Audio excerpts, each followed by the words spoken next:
वेकोलीग्रस्तांचा रास्ता रोको, 8 तास वाहतूक ठप्प, आश्वासनानंतर आंदोलन मागे.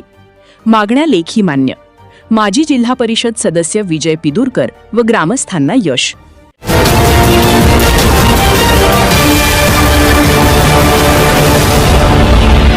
वणी तालुक्यातील वेकोलीच्या कोलगाव मुंगोली खाण प्रकल्पामुळे निर्माण झालेल्या विविध समस्यांवर तोडगा काढावा, तसेच प्रकल्पग्रस्तांना रोजगार द्यावा या मागण्यांसाठी माजी जिल्हा परिषद सदस्य विजय पिदुरकर यांच्या नेतृत्वात 9 जुलै रोजी कोलगाव चेकपोस्ट येथे रास्ता रोको आंदोलन करण्यात आले.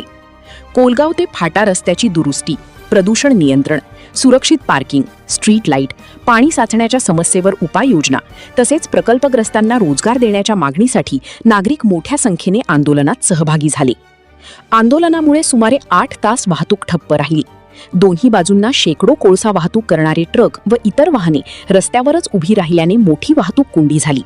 घटनास्थळी पोलिसांचा चोख बंदोबस्त ठेवण्यात आला होता. यावेळी माजी आमदार संजीव रेड्डी बोतकुळवार यांनी आंदोलनाला भेट दिली.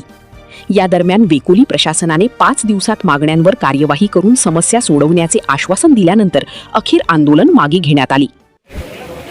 आम्ही माननीय जिल्हाधिकारी यवतमाळ यांच्या समक्ष कोलगाव विस्तारीकरणाची 20 एप्रिल 2026ला जनसुनावणी झाली. या जनसुनावणीमध्ये आज जे 13 प्रश्न घेऊन आम्ही या ठिकाणी बोलत आहोत, ते 13ही प्रश्नाबद्दलची माहिती सुनावणीमध्ये दिली. त्यांनी ती कामं केली नाहीत म्हणून आज नाईलाजाने आम्हाला प्रकल्पग्रस्त नागरिकांना घेऊन या ठिकाणी आज रस्ता रोको आंदोलन करावं लागलं.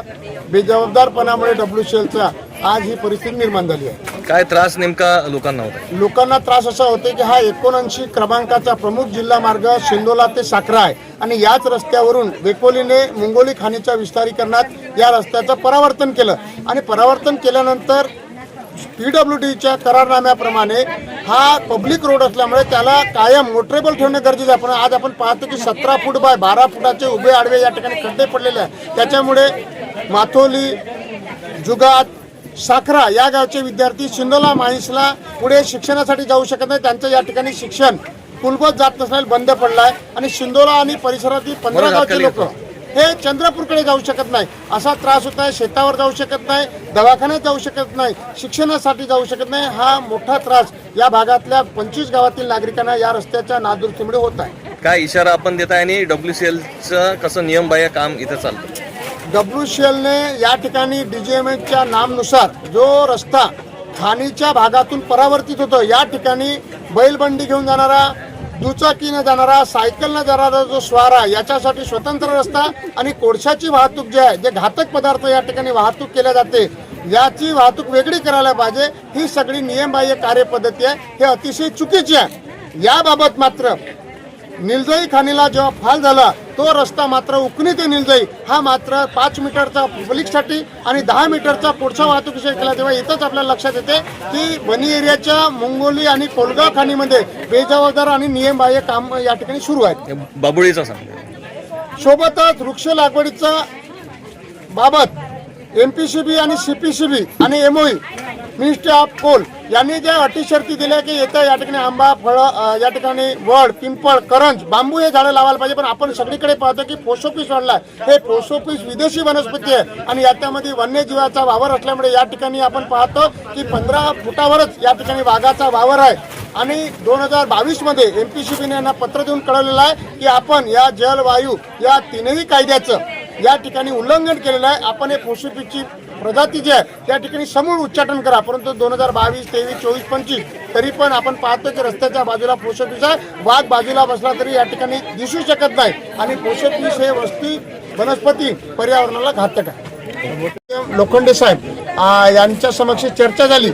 यांनी कबूल केलं आहे की PWDच्या मार्गदर्शनाखाली हा जो 1.5 किलोमीटरचा रस्ता आहे हा वाहतूक योग्य करण्यात येईल, जेणेकरून या ठिकाणी फुलबस किंवा कोणत्याही सार्वजनिक वाहतुकीला या ठिकाणी अडथळा होणार नाही. आणि असे जर 4 दिवसात नाही करू शकले तर माननीय उपविभागीय अधिकारी यांच्याशी दूरध्वनीवर चर्चा झाली आहे. यानंतर जोपर्यंत हा रस्ता होणार नाही तोपर्यंत इथली वाहतूक या ठिकाणी कोळशाची बंद राहणार आहे. यासाठी ती बंद नाही केली तर परत आम्हाला वाहतुकीसाठी रस्ता रोको आंदोलन करावं लागेल. आपण पाहतो आपण आता WCLच्या माध्यमातून जे कोलगाव चेकपोस्ट आपण या ठिकाणी भारतीय जनता पक्षाच्या वतीनं रस्ता जाम केला. हे जे रस्ता जामचं आंदोलन आहे हे WCLच्या प्रशासनाच्या मुजोरीच्या विरोधात आहे. खरं तर हा रस्त्यानं शेतकरी मुलं बांधव असेल, शाळेतले मुलं असेल, सामान्य माणूस असेल, आपला टू व्हीलर पुढे जातो. परंतु या मागच्या 1.5-2 महिन्यात या रस्त्याची अशी दयनीय स्थिती झाली. WCL प्रशासनाला वारंवार सूचना देऊनही WCL प्रशासनानं जाणीवपूर्वक दुर्लक्ष केलं. त्यामुळे आज ही समस्या उद्भव झाली. आजच्या या आंदोलनाच्या माध्यमातून WCL प्रशासनानं आज आम्हाला लिखित स्वरूपात येत्या 4 दिवसापर्यंत रस्ता व्यवस्थित न करून देण्याचं आश्वासन न दिल्यास नंतर 5व्या दिवशीपासून हा रस्ता WCL वापशाने रस्ता दुरुस्त होईपर्यंत बंद राहील. WCLचा मुजोरीपणा जोपर्यंत कमी होत नाही केवळ रस्ताच नव्हे, इथं अनेक समस्या आहे. आपण पाहता रस्त्याच्या 15 मीटरवर मातीचे डिझाईन टाकते आहे, पुलावर स्ट्रीट लाईट नाही, मोठमोठे गड्डे आहे. त्या सर्व बाबतीत प्रदूषण होत आहे. तर आजचा आमचा मुद्दा रस्त्याच्या संदर्भात असला, इतर अनेक मुद्दे आहे. मात्र आजच्या या आंदोलनामुळे WCL प्रशासनाचे अधिकारी इथं आले आहे, AGM इथं आले आहे, त्यांचे सिव्हिल इंजिनियर येत आहे. ते लिखित स्वरूपात आम्हाला त्यांनी आमची मागणी 4 दिवसात पूर्ण स्वरूप त्यांनी पत्र देणार आहे.